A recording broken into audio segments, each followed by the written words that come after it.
9 ঘণ্টা চাকৰি কৰি লাঞ্চ ব্ৰেকফাষ্ট ডিনাৰ নিজৰ হাতৰে বনাই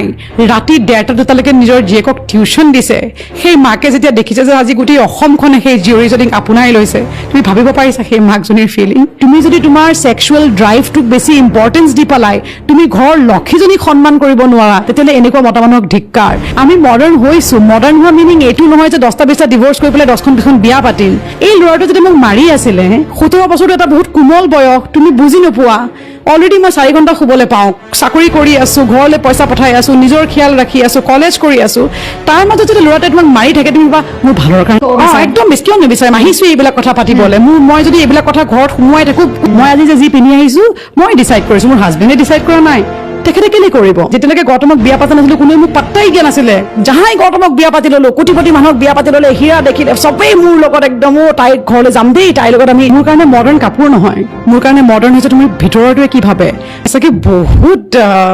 কঠিন আছিলে ন ভাবাই নাছিলোঁ এনেকুৱা এটা পৰ্যায় যে কোনোবা দিনা আহি পাম সেইকাৰণে মই ইমান অভাৰৱেলম হৈ গৈছোঁ কাৰণ মানে এইটো যে হৈ আছে মোৰ এতিয়াও মই বিশ্বাস কৰিব পৰা নাই কালি ৰাতিপুৱা উঠি পেলাই মোৰ হাত-চাত কঁপি আছিলে মই গৌতমক কৈছোঁ কি হৈ আছে কি হৈ গৈ আছে বুজি পোৱা নাই ন যাতে মই জন্ম হৈছিলোঁ সৰুবগীয়া জখলাবন্ধা কলিয়াবৰত 29 আগষ্টত 1987ত বিৰাটেই ভাল মাক বাপেকৰ ঘৰত মই জন্ম হৈছিলোঁ যোনে মোক সাংঘাতিক লাভ আৰু ছাপৰ্ট দিছে মোৰ ডাঙৰ এজনী বাইদেউ আছে গীতিমা বুলি তাই এতিয়া গুৱাহাটীত হাইকোৰ্টত লয়াৰ কৰে আমি কেঁচা ঘৰত জন্ম হোৱা ছোৱালী মোৰ মা দেউতাই সাংঘাতিক কষ্ট কৰিছিলে আমাক পঢ়া শুনা কৰাবলৈ 16 বছৰ বয়সত এডুকেশ্যন লোন লৈ পেলাই মই বেংগলোৰ চহৰলৈ গ'লোঁ আৰু বেংগলোৰ চহৰত মই কল চেণ্টাৰ ডেলত জইন কৰি পেলাই নাইট শ্বিফ্ট কৰি দিনত কলেজ পঢ়ি পেলাই মই MBA গ্ৰেজুৱেশ্যন কমপ্লিট কৰি পেলাই বেংগলোৰ ইউনিভাৰ্চিটিৰ পৰা আজি এজনী MBA ইন হিউমেন ৰিচোৰ্চ কষ্ট আছিলে 4 ঘণ্টা শুইছিলোঁ সেই 7 বছৰ কাৰণ ৰাতি নাইট শ্বিফ্ট কল চেণ্টাৰত কৰোঁ দুপৰীয়া ৰেগুলাৰ কলেজ কৰোঁ শুবলৈ মাত্ৰ 4 ঘণ্টামান সময় পাওঁ কিন্তু জেদটো ইমানেই বেছিকৈ আছিলে কাৰণ ইমানেই বুলিং পাই থৈছিলোঁ তেজপুৰৰ স্কুলতো যিহেতু মই সৰুবগীয়া গাঁৱৰ পৰা এখন দুখীয়া ঘৰৰ পৰা আহিছিলোঁ টাউনৰ ছোৱালীবিলাকে মোৰ ক্লাছমেট কিছু চবেই নহয় কিন্তু 2-3জনীয়ে মোক বহুত বেয়াকৈ কিছুমান আঘাত তুমি যিজন মানুহক তুমি চিলেক্ট কৰিবা সেই মানুহজনৰ ওপৰতো বহুত ডিপেণ্ড কৰে মই ভাল গিৰিয়েকো দেখিছোঁ মই বেয়া গিৰিয়েকো দেখিছোঁ আজি যেনেকৈ মোৰ মা দেউতাই ইজন সিজনক যি ধৰণে ছাপৰ্ট দিলে মোৰ মা এজনী চাকৰিয়াল মানুহ কিন্তু মায়ে নিজৰ দায়িত্বখিনি ঘৰটো পূৰণ কৰে আৰু চাকৰিটো পূৰণ কৰে এই বস্তুটো মোৰ দেউতাই সদায় এপ্ৰিচিয়েট কৰিছিলে দেউতাই আহি পেলাই কেতিয়াবা ৰাতি মাক কয় বিনু তুমি সিহঁতক পঢ়াব লাগিব নহয় আমাৰ কাৰণে ৰুটি পুৰে কাৰণ জানে ঘৈণীয়েকে পঢ়াই আছে নিজৰ ছোৱালীকেইজনী গতিকে সেই ধৰণৰ গিৰিয়েক যাতে আমি আৰু দেখোঁ কিন্তু দুখৰ কথা এইটোৱেই যে ভাল গিৰিয়েক বহুত কম আৰু বেয়া গিৰিয়েকবিলাকৰ মাত্ৰাটো অলপমান বেছিয়ে আৰু যিহেতু জীৱনত বুলিং পাই থৈছোঁ বা মোৰ মা দেউতাই বহুত লাজ পাই থৈছে দুখীয়া হোৱাৰ কাৰণে নিজৰ পৰিয়ালেই হওক বা বাহিৰৰ মানুহেই হওক বহুত কৰি থৈছে মোৰ মা দেউতাৰ লগত মোৰ বা ডিভোৰ্চ আজি তাই এজনী ছিংগল মাদাৰ তাই জীৱনত মই দেখি থৈছোঁ তাই এক্স হাজবেণ্ডে তাইৰ লগত কি কৰি থৈছে মই 17 বছৰ মাৰ খাইছোঁ মোৰ হাজবেণ্ডকতো তুমি আজি দেখিছা ইয়াৰ আগতে মই 17 বছৰ ডমেষ্টিক ভাইলেঞ্চৰ ৰিলেশ্যনশ্বিপত মই আছিলোঁ হয় গতিকে এইবিলাক বস্তু যেতিয়া কোনোবা এজনী মানুহে পাৰ কৰি আহে হয়নে সেই মানুহজনীৰ ডেডিকেশ্যনটো অলপ বেলেগ থাকে গতিকে মই সেইবিলাক চবৰে মই আজি বাই প্ৰডাক্ট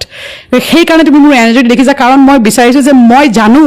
এই কষ্ট কেনেকৈ পোৱা যায় এই যিহেতু মই নিজে এক্সপিৰিয়েঞ্চ কৰি থৈছোঁ মোৰ এটা এনাৰ্জি আছে যাতে মই বেলেগক যিমান পাৰোঁ মই বচাব পাৰোঁ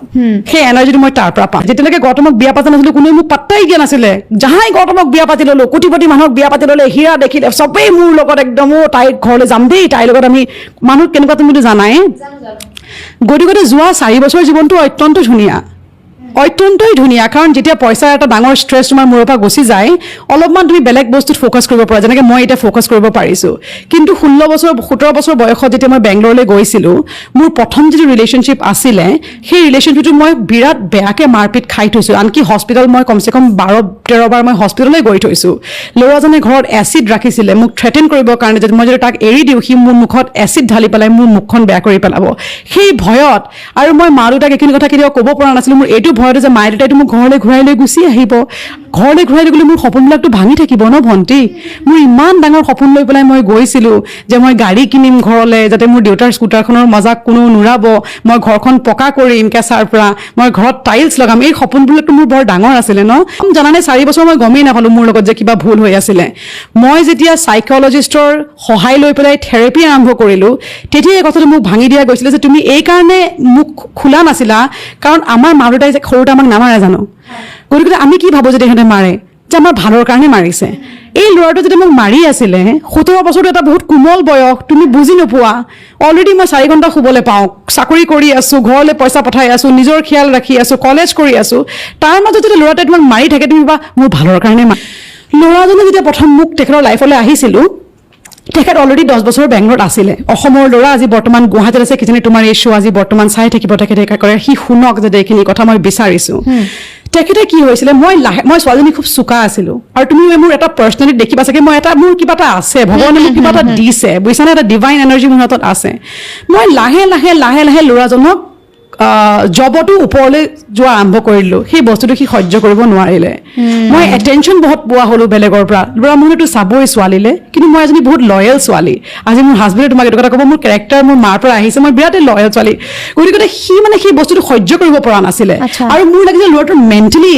অলপ ইছ্যু আছিলে আৰু এইবিলাক ইছ্যু মাকবিলাকে আৰু বঢ়াই দিয়ে